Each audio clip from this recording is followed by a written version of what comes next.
Chers étudiants, salam alaikum. Alors, toujours dans la suite de la manipulation de plusieurs objets. Alors, la première vidéo, je vous ai montré que je traitement plusieurs objets de la classe étudiant dans un tableau. La vidéo suivante, je vous ai montré comment intégrer un menu pour manipuler et donner un petit peu de vivalité à votre application. Oulioma, vous allez voir que je vous ai déjà dit que normalement travailler avec des attributs notes, c'est pas très pratique.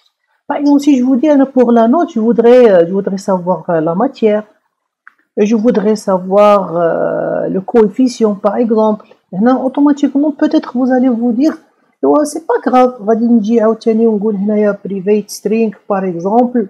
وغادي نقول ماتير 1 ونجي عاوتاني ندير ماتير 2 ماتير 3 ماتير 4 وندير coefficient 1 coefficient 3 non.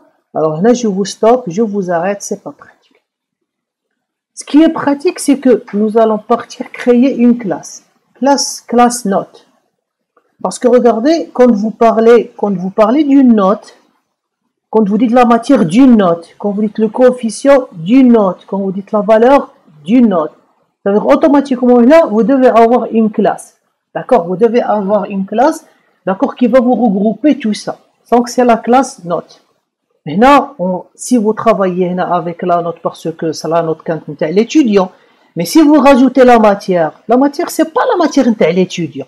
La matière c'est de la note. Maintenant, vous allez vous ressentir que vous êtes en train d'utiliser des éléments dans la classe étudiant qui n'appartiennent pas à l'étudiant, mais appartiennent à une autre instance qui est la note. Donc là, automatiquement, qu'est-ce qu'on va faire? On va travailler avec une classe note. Bon, comme les attributs, le reste c'est simple.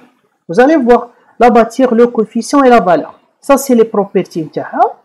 Un constructeur par défaut. Donc habituez-vous. Parce que on aura besoin. Constructeur générique, constructeur de copie. Là, regardez, vous avez saisir matière, saisir coefficient, saisir note, d'accord? Matière, coefficient, valeur. Je vous dirai après à quoi elle va servir une fois je vais l'utiliser. Alors, qu'est-ce qu'on va modifier maintenant dans la classe étudiant? Et on ne va rien modifier dans la classe programme. Ça, c'est le plus important. Et si on modifie, on va modifier quelque chose de très léger. D'accord, mais espérons, on va rien modifier. Donc là, regardez, ça je vais dire note 1, et là ça sera note. Donc je suis en train de, voilà, regardez, je suis en train de déclarer des instances d'objets. Moi j'ai l'habitude de ne pas faire des new, d'accord, donc je fais des new, là les objets, dès le moment où j'ai besoin d'instancier l'objet. Donc ça c'est une habitude que j'ai apprise avec mes profs et que je garde jusqu'à maintenant. Alors bien sûr, vous allez voir que là on aura des petits problèmes. D'accord? Là vous avez des petits problèmes parce que le can string, d'accord, float, c'est plus float. Les properties, il faut les modifier. D'accord? Il faut modifier les properties.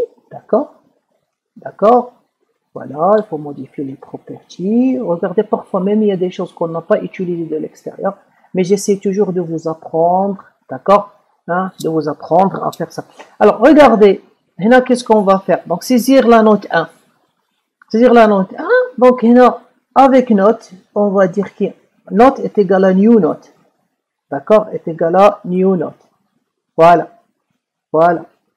Et après, had note 1, regardez, had note 1, je vais dire, d'accord, had note 1, on va dire point saisir valeur, alors, point virgule, ok, on va faire la même chose, d'accord, donc je vais faire un CTRL C, et là, je vais faire un CTRL V, et ça sera note 2, d'accord, et ici, ça sera note 2.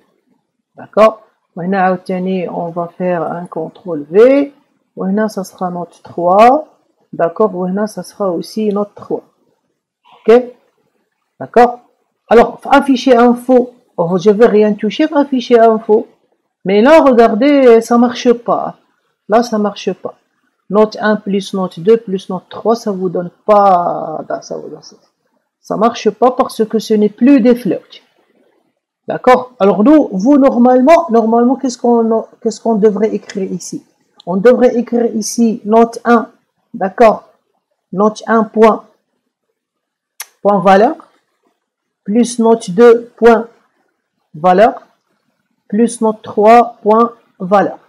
Mais note 1 point valeur multiplié par note 1 point quoi? Point coef. Vous savez calculer la moyenne.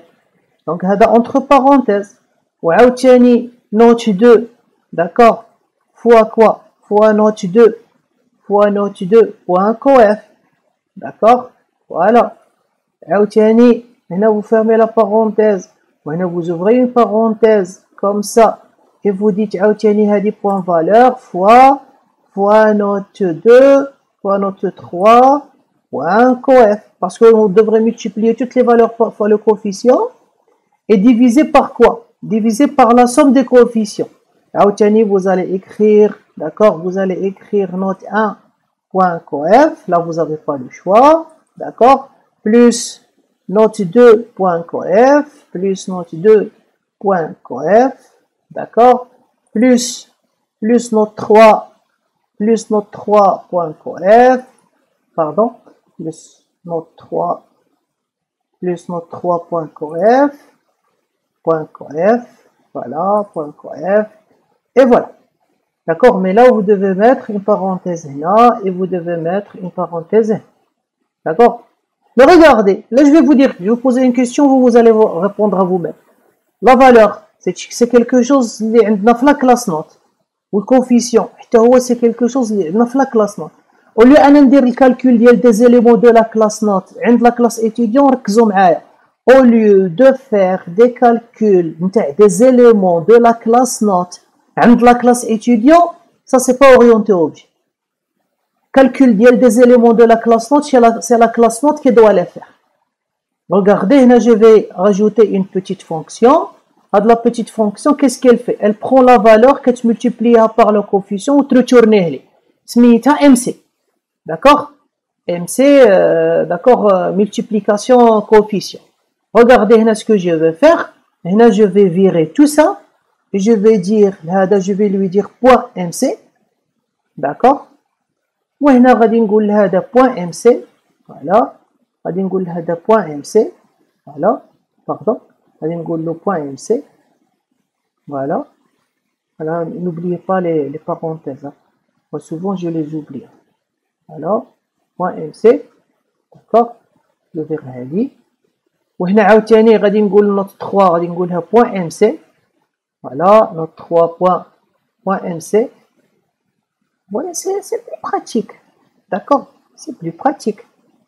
Donc, note 1 point MC plus note 2 point MC plus note 3 point MC divisé par quoi? Bah, divisé par la somme des coefficients. D'accord? Divisé par la somme des coefficients.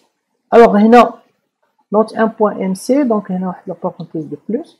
Note 1 point MC plus note 2 point MC plus note 3 point MC, le tout divisé par la somme des coefficients. Et là, vous avez, d'accord, vous avez votre moyenne qui est toujours opérationnelle. Vous avez modifié la moyenne et vous n'allez pas modifier autre chose. Ressentez que quand vous êtes en train de travailler orienté objet et vous respectez les concepts de l'orienté objet, bah, on n'a rien changé là. D'accord? La preuve, regardez, bah, je vais exécuter par exemple. Et vous allez voir, je n'ai pas touché dans la classe programme. D'accord? En principe, il y a mon menu qui va s'afficher. Je vais saisir un étudiant ou deux pour vous montrer. Par exemple, 1. D'accord? Et c'est monsieur 1. D'habitude, il s'appelle monsieur A. D'accord? Regardez. Saisir la matière. Par exemple, matière, c'est info. D'accord? Par hommage à notre matière, le coefficient, c'est 3. La note, il a eu un 15. Saisir la note 2, c'est par exemple, c'est le français. D'accord? Comme coefficient, c'est 2 par exemple. La note, c'est 12. Saisir la note 3, c'est l'arabe par exemple. Arabe, le coefficient, c'est 4 par exemple. La note, c'est 13. D'accord? Voilà. Est-ce que vous voulez saisir un autre? Oui, je vais saisir un autre. C'est qui? C'est monsieur 2. Il s'appelle monsieur B. D'accord? Alors la note, on va commencer toujours par info. Je peux changer, c'est pas une obligation. Coefficient, c'est 3. La note, par exemple, il a eu un 13. Maintenant, c'est l'arabe. D'accord? Le coefficient, c'est 3. Il a eu un 12. C'est anglais, par exemple. C'est anglais. Le coefficient, c'est 3. La note, c'est un 11. D'accord? Ça y est, je ne veux plus saisir qui que ce soit. Je vais afficher maintenant. Bah, regardez, j'ai mes étudiants avec leur moyenne. Et si vous faites le calcul, vous allez trouver que le calcul est bon. Est-ce que rechercher, ça marche? Bah, on va voir. On va chercher monsieur 2. Bah, monsieur 2, il est là. D'accord? On va rechercher, par exemple, monsieur 5. Monsieur 5, il n'y a pas de monsieur 5. Et si vous faites 4, vous quittez votre petite application tranquillement. D'accord? Et ça marche. Donc, le message que moi j'ai voulu vous transmettre, c'est que j'ai modifié, j'ai ajouté maintenant une note, j'ai ajouté une classe note. Et là, j'ai travaillé avec étudiant, au lieu de travailler avec des attributs float note, j'ai travaillé avec des attributs class note, instance de la classe note. D'accord? Alors, là, vous allez voir, vous avez vu d'abord, j'ai pas touché dans la classe programme. Je n'ai pas touché dans la classe programme. Pas du tout, gars. Ok? Ok? Donc ça, c'est l'avantage. Et je peux maintenant parfois modifier dans la classe programme. Je ne vais pas toucher à la classe étudiant et je ne vais pas toucher à la classe note. Pourquoi? Parce que je respecte les normes et je respecte les principes et les concepts de base de l'orienté objet. Ça, c'est le plus important. Si vous voulez, j'ai un autre programme plus élargi. Je vais vous faire simplement une démonstration la prochaine fois et je vais vous le partager d'accord sur le net. Vous pouvez le télécharger sur mon GitHub. Et là, vous remarquez pourquoi? Parce que par exemple, la solution que nous avons mise jusqu'à maintenant, il y a un inconvénient. C'est quoi l'inconvénient? Là, nous sommes obligés de travailler au maximum avec 3 notes. Si vous voulez laisser tout ça libre et rester toujours bien sûr dans le contexte d'utilisation de tableaux, ça serait pratique que l'étudiant on va faire quoi? On va déclarer un tableau de notes et faire la même chose. On a une petite variable qui gère pour chaque étudiant combien nous avons saisi de notes. D'accord? Je vous ferai une démonstration sur un programme un peu plus élargi et je vous le partagerai pour que vous puissiez l'utiliser. Et au le moment, nous allons reparler des inconvénients des tableaux pour faire une introduction à ce que nous allons voir la suite, ce qu'on appelle les collections. Comme d'habitude, votre animateur de la Chadi vous remercie beaucoup de votre attention. D'accord? Et je vous donne rendez-vous la prochaine vidéo, Inch'Allah.